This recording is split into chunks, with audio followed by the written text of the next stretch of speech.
Hello, my dear students. Welcome to our Excellence Academy.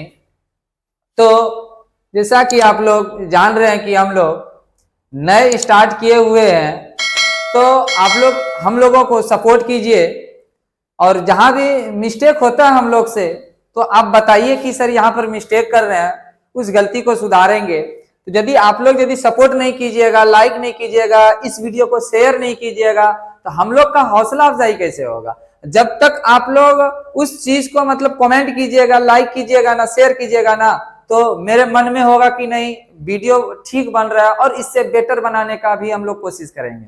ठीक है, तो क्लास 10th में केमिस्ट्री का चैप्टर 3 जो अम्ल, क्षारक एवं लवण से रिलेटेड है, तो ये चैप्टर है।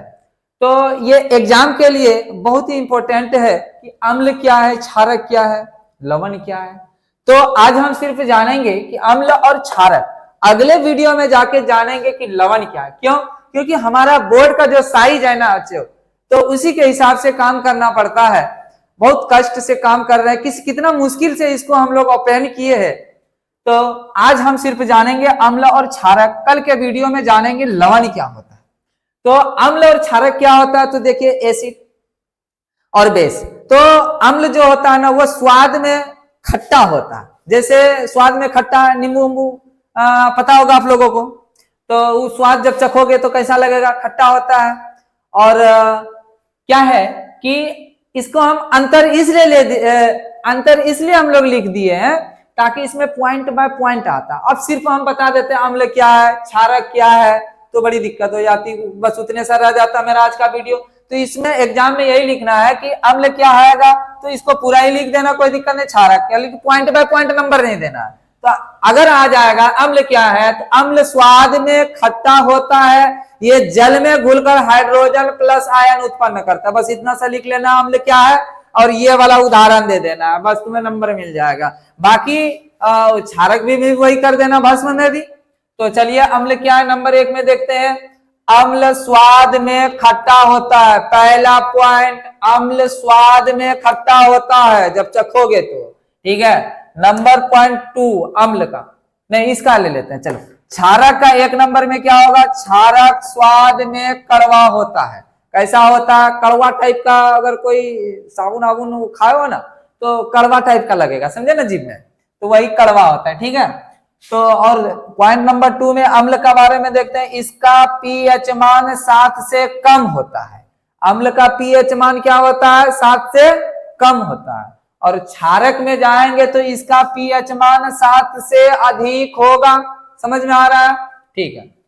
और अम्ल का पॉइंट नंबर 3 क्या होगा, यह जल में घुलकर हाइड्रोजन प्लस आयन उत्पन्न करता है। अम्ल क्या होता है कि जल में घुलकर हाइड्रोजन प्लस आयन उत्पन्न करता है। वही चीज इसमें देखना है कि यह जल में घुलकर OH- यानी हाइड्रोक्साइड आयन उत्पन्न करता है। क्या करता है, OH- उत्पन्न करता है। वो कौन, क्षारक या भस्म की नाम है दोनों। ठीक है, तो चौथा पॉइंट क्या है, यह नीले लिटमस पत्र को लाल कर देता है। यह नीला लिटमस पत्र को क्या करेगा, लाल कर देगा। अगर नीला जहां रहेगा, अगर अम्ल लगाएंगे तो क्या हो जाएगा, लाल हो जाएगा। लिटमस यानी कि वो अगर एक बर्तन में अगर है नीले लिटमस पर, लिटमस पत्र यानी एक चीज अगर किसी पे पड़ गया है, अगर वहां पे क्या करेंगे, अम्ल का यूज करेंगे तो वो क्या करेगा, उस जगह को लाल कर देता है। और वही क्षारक में अगर चलेंगे तो ये लाल वाले चीज को क्या करेगा, नीला कर देगा। तो यानी कि लाल लिटमस पत्र को वो क्या कर देगा, नीला कर देगा। अब चलिए उदाहरण में देखते हैं कि HCl H2SO4 CO2 ये जो दिए CH3COH, ये सब जो है ये क्या हमारा अम्ल है। यानी सल्फ्यूरिक अम्ल हो गया, कार्बन डाइऑक्साइड हो गया, एसिटिक अम्ल हो गया, सिट्रिक अम्ल हो गया। ये सब जितना तुम्हारा है ना, एसिटिक अम्ल, सिट्रिक अम्ल, H2SO4, सल्फ्यूरिक अम्ल, कार्बन डाइऑक्साइड, सारा के सारा ये तुम्हारा अम्ल है। यानी इसमें खट्टा पाया जाता है, बिना खट्टा का नहीं बना होगा।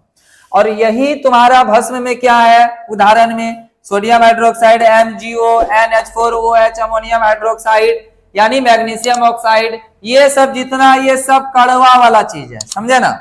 और एक नोट पॉइंट ये है, ध्यान देने वाली बात ये है कि जल में घुलनशील क्षारक ही क्षार कहलाता है, समझे ना।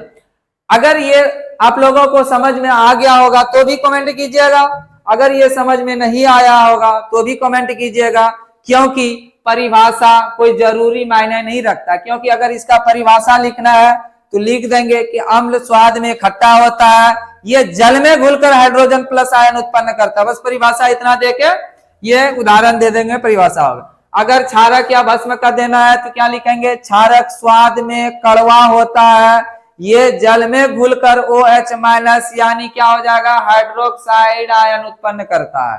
बस इतना सा बोल देंगे, इसका परिभाषा हो जाएगा। दैट फॉर एग्जांपल यूज कर लेंगे हम लोग, ठीक है। और ये अंतर बताने का मेरा मकसद ये था कि पॉइंट बाय पॉइंट जब होता है, 3-4 पॉइंट याद रहता तो बढ़िया लगता है। तो बाकी आप लोग तो समझ ही गए होंगे। वीडियो को लाइक और शेयर भी कीजिएगा, बाकी अपने दोस्तों को भी शेयर कीजिएगा, और इससे बेहतर वीडियो लेके आएंगे एग्जाम के दृष्टि के। कौन से जितना भी VVI क्वेश्चन होगा केमिस्ट्री में क्लास 10th में, उसका लेके आएंगे। और भी यहाँ पे हमारे फैमिली ये ग्रुप जो बना है, इसमें और टीचर है जो फिजिक्स के हैं, जो बायो के हैं, वो भी अपना मोस्ट इंपोर्टेंट लेके आएंगे 2025 एग्जाम के लिए। तो आप लोग इस चैनल को ज्यादा से ज्यादा शेयर भी कीजिएगा और सब्सक्राइब भी कीजिएगा। Thank you.